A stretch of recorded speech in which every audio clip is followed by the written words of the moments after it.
सिंह राशि व्यक्ति विशेष राहु केतु चलन प्रभाव आपण राशि केमिति रहिबो, राहु केतु द्वारा आपण की प्रकार शुभ अशुभर फल प्राप्त हेबे, यही संपर्क में आज ये स्वतंत्र आलोचना को मु आपण मानकु हार्दिक स्वागत जनाऊँगी।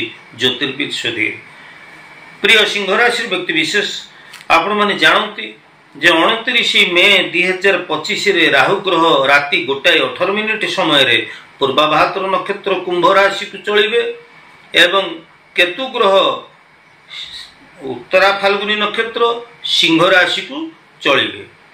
तेणु जितेबाला राहु केतु राशि परिवर्तन करुचंती गोटे राशि रे राहु केतु 18 मास अवस्थान करती। तेणु 29 मे 2025 रु 5 डिसेम्बर 2026 जाए राहु केतु की प्रकार शुभ अशुभ फलाफल प्रदान करिवे, यही संपर्क रे आज आमे आलोचना करुचे। सिंह राशि व्यक्ति विशेष आपण माने जानती जे राहु केतु ग्रह जगतर दुईटी छाया ग्रह, एमानकर स्वकीय फल किछि नाही।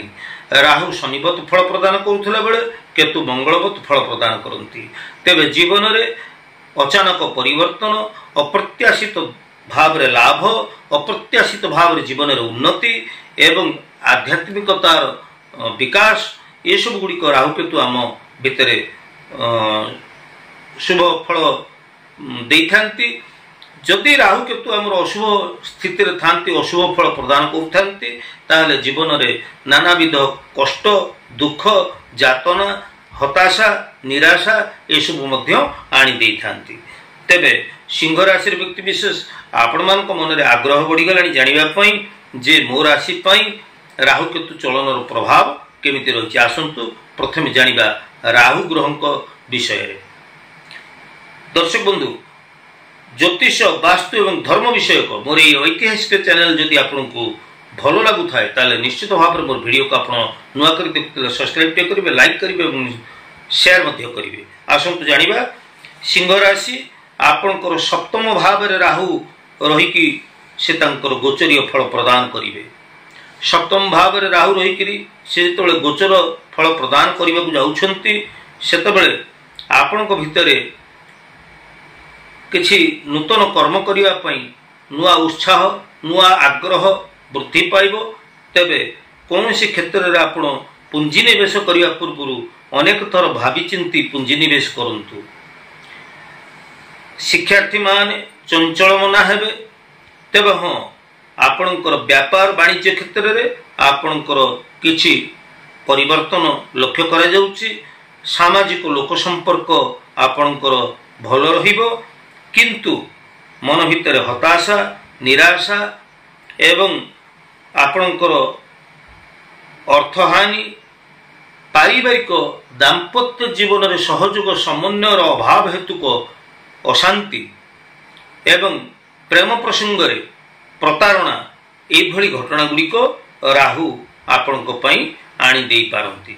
ये थिला राहु ग्रहंकर चलनर प्रभाव संपर्क में सम्यक सूचना। आसंतु जानिबा केतु ग्रह आपणक पई की प्रकार शुभाशुभ फल प्रदान करिवे। आपणक राशि रे सिंह राशि रे केतु अवस्थान करिवे। स्व राशि रे केतु एपरि क्षेत्र रे आपणकर अजथा कलह, अजथा वाद विवाद रे आपण संपृक्त होंतु नहीं, अजथा कलह रे आपण संपृक्त होंतु नहीं।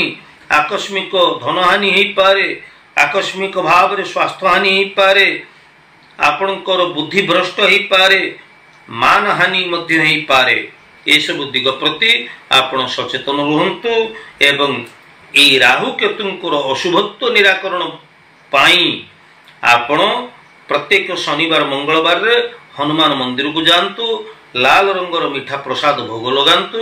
ये जो प्रसाद को आपण वृद्ध असहाय लोक को टिके खुशी मन रे वितरण करंतु। महावीर हनुमान शरणापन्न होंतु, ताहले राहु केतु भली क्रूर ग्रह से शांत हेबे एवं आपण को शुभ फल प्रदान करिवे। परिशेष रे मु आपण को गोटे गुरुत्वपूर्ण कथा कहबाकू चाहूची।